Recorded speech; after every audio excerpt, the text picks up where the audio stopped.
Hey guys, it's me Helgi again. So today is February 22nd and that means it's Dream Theater time. So Dream Theater have officially released their newest album, which is called Distance Over Time, and I have listened to the album exactly twice. So in this video I really want to sort of basically just give you my first impressions, or my initial reaction to this album. I've been very excited about this album actually. I've liked the singles that they have made so far. I of course did a reaction video to Fall Into the Light. The link should be in the description below. But now I want to just sort of go over this album track by track. This is a very anticipated album. Personally, I've been a fan of Dream Theater for a long time.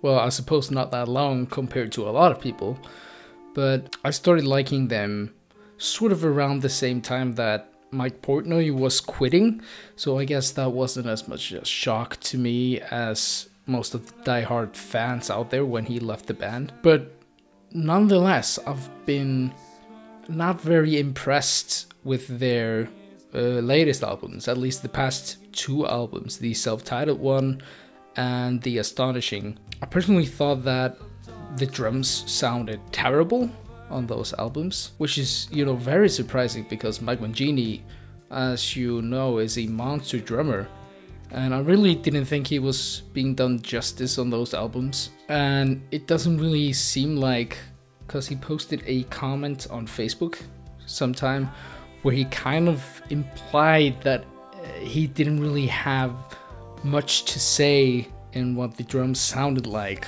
on those two albums. He pretty much just like showed up in the studio, recorded his tracks, and then it was out of his hands. So whatever they did to the recordings, I'm pretty sure they used sample replacement, because those drums just sound completely unnatural.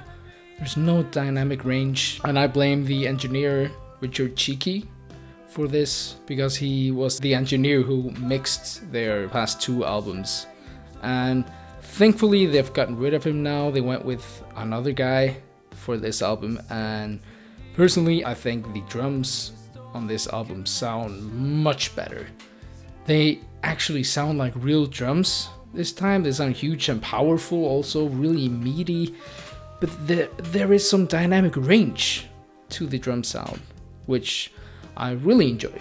So why don't we just look at this new album of theirs and go track by track and sort of go with my initial reactions. I actually wrote down my thoughts as I was listening to the album, so this is all just sort of pretty new, like my initial reaction. So we start out with Untethered Angel. This was the first single that they released from this new album, and it's sort of a standard Dream Theater by the numbers kind of thing. It's not super original. It's not bad. I mean, it's got some cool riffs. Actually, there's one riff in the song that sounds incredibly like a Haken riff, and I'm gonna show you a comparison.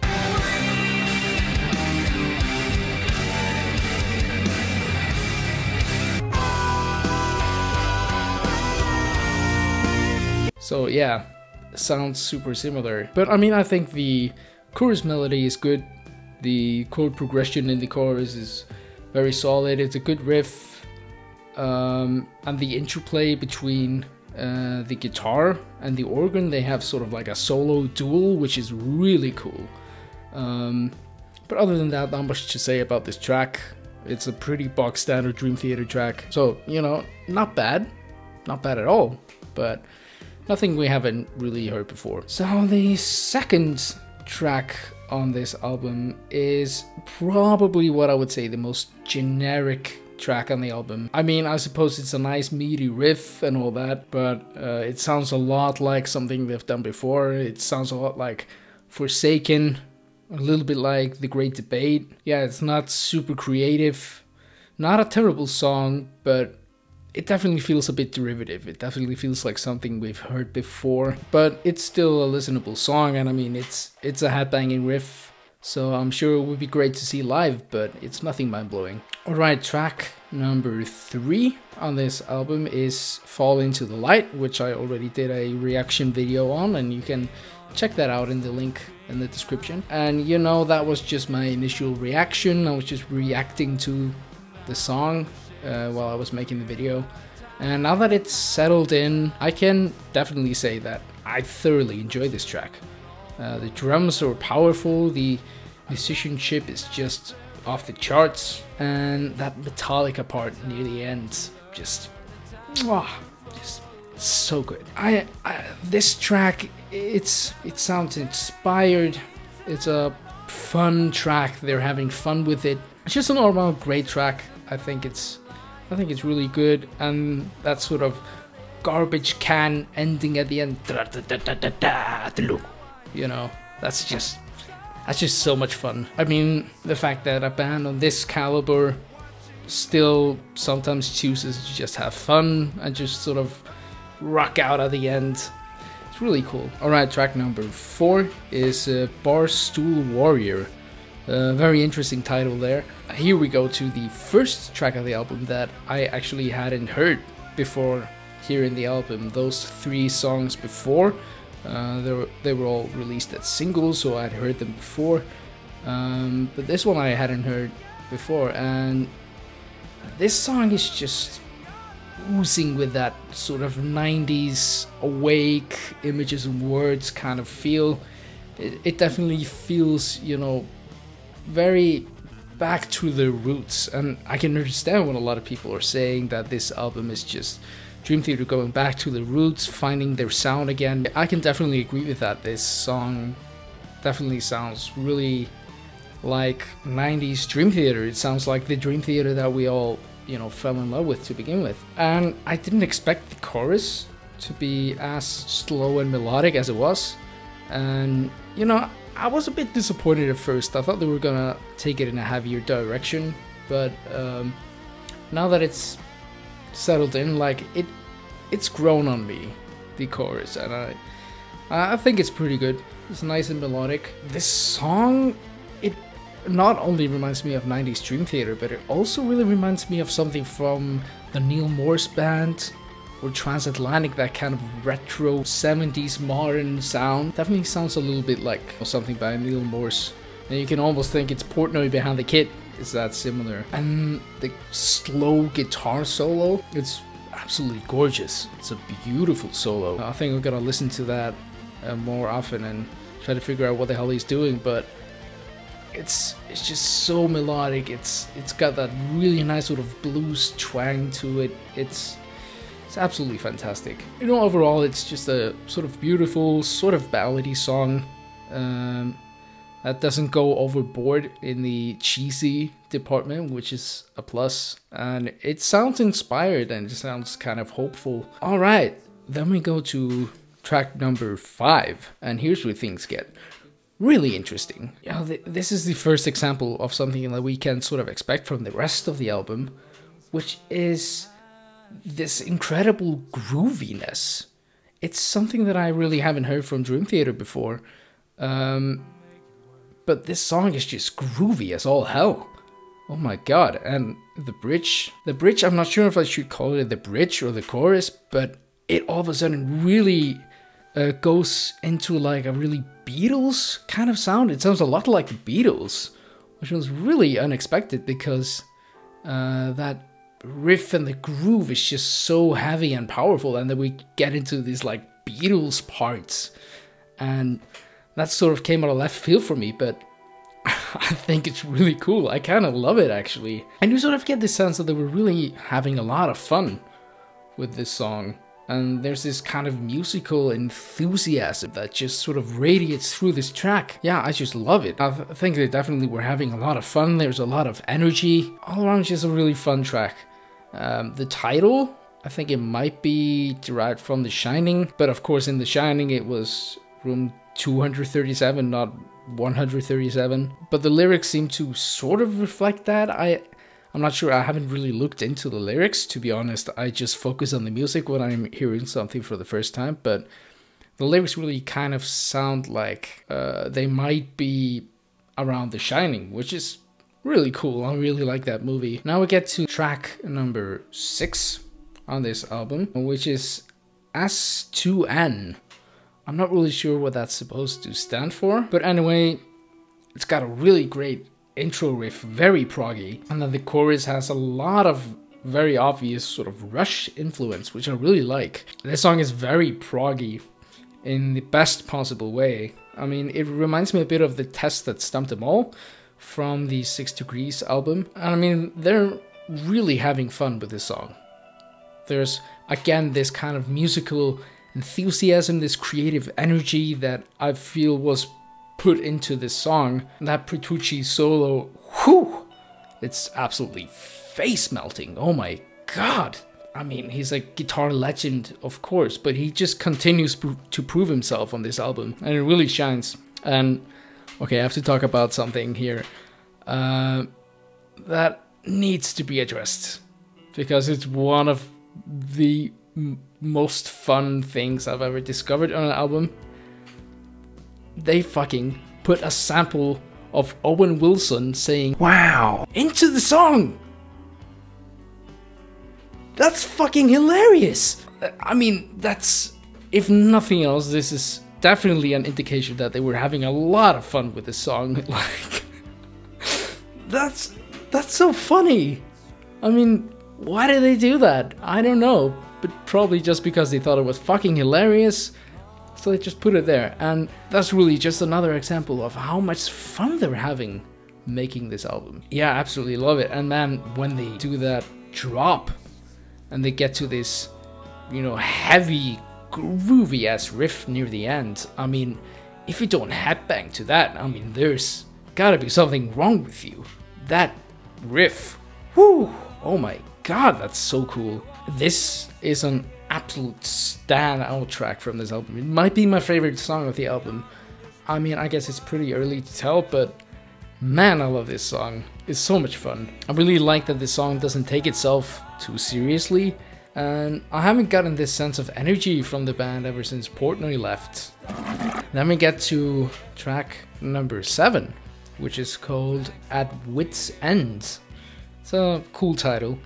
That's the longest track of the album, clocking it at 9 minutes 20. That intro riff, to me, is Dream Theater entering the 21st century of progressive metal. I mean, that riff and that whole opening part really reminds me of like Haken and Mastodon and Animals as Leaders and that kind of stuff, and it's just so much fun. And the chorus is catchy, although it's not very original, but everything else about this song just screams creativity and musical energy, and it's very headbangable, and it's also very proggy. This is like prog metal going nuts kind of song. And then the song just abruptly switches it up, goes from the heaviness and the progginess and all that, and goes right to a slow sort of melodic piano part where Labrie's vocals are in the foreground. But then it goes like right back into sort of a groovy part that sort of builds up to this really beautiful, slow, climactic guitar solo. And that's definitely sort of a goosebumps moment. And the song just interestingly fades out and just leaves you with silence for several seconds. And then it just sort of comes back, and it's sort of a heavily reverberated version of the part that you just heard earlier. And that's a very interesting creative choice.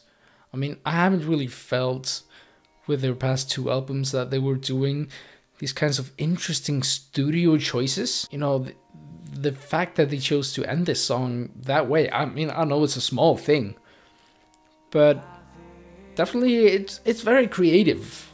Like, I don't know if I love it, but it's certainly creative, and it's not something I expected. Then we go to track number 8, which is called Out of Reach. This is the slow ballad of the album. They usually have one on each album. When it comes to Dream Theater albums, that's usually the track that I like the least, and that's usually the song that I skip. However, I feel like this song has some merits. I mean, although it's pretty straightforward, then it does have some good parts. I kind of like the chord progression they chose for this, but it ultimately ends up being another cheesy Dream Theater ballad. I mean, it's not terrible, but it doesn't blow me away either. Alright, number 9. This is the second to last song of the album. It's also the second longest, and it's called Pale Blue Dots. And the title is obviously a reference to Carl Sagan's famous speech. The intro just turns into like a pounding, proggy riff with a very groovy guitar and keyboards fueled thing that's going on. The chord progression is pretty ominous sounding. It's like they chose some very odd chord progressions for this song, and yeah, I think it's pretty cool. And you know, the riff that follows is headbangable. There's that word again. I keep saying that word, headbangable. Is that a real word? I don't know. Let me know in the comments. Some interesting chord choices in the chorus, and the song seems to be building towards something pretty dark and mysterious. The song then explodes into this kind of prog metal orgy, and you know, it sounds very Dream Theater, but it also sounds kind of modern, which is really cool. It kind of reminds me of, you know, Haken and those kinds of bands, and obviously Haken are very inspired by Dream Theater, but still. And you know, this song is very complex. It's not an easy listen. It's very weird and sort of atonal at parts. Yeah, it's a pretty challenging listen. This song just further exemplifies the fun that they're having with this album. I mean, they're definitely sort of riffing off each other, and they're playing together as a band in a way that I haven't really felt for a long time. I mean, those past 2 albums, they kind of just seemed like, you know, Petrucci and Jordan Rudess just sort of doing their thing, and everybody just following along. I don't know. This definitely feels like a band effort, and it's a very interesting song. It's pretty weird. I might have to digest it a bit more, because there's definitely a lot of things going on in this song, and like I said, it's not the most easy listening song. It's very dark and proggy and weird. And I think this song might have worked better as an instrumental track, actually. Because Labríe's vocals, to me, they're not doing much for the song. I mean, they're not ruining it, but I feel like if they sort of let the instruments shine through, then possibly I would enjoy the song more. I don't know. And that ending solo really reminds me of the Octavarium solo, actually. That's all good in my book, since that's probably my favorite Dream Theater solo of all time. But it doesn't really carry the same weight as that solo does. It doesn't feel as emotional. But it's a cool solo. And then the song just sort of ends. I mean, it doesn't really leave a lot, to be honest. But like I said, it was my second listen, so I might appreciate it more later on. But now it's just like one of those weird songs that I maybe don't really get. I don't know. But it's a cool track, and I'm gonna revisit it a lot in the future. Alright, then we get to number 10. The final track of the album, which is called Viper King. And that song... Whoops. That song starts off with like a very John Lord-esque kind of Hammond riff. It's very rock and roll. But then the guitar comes in and the drums and the bass, and it just explodes into this kind of groovy, incredibly groovy, heavy riff. And that's super cool. Seriously, when did Dream Theater become so groovy? I mean, there's a lot of fantastic, really meaty, groovy riffs on here. And I'm enjoying it. I'm loving it, to be honest. But there's a definite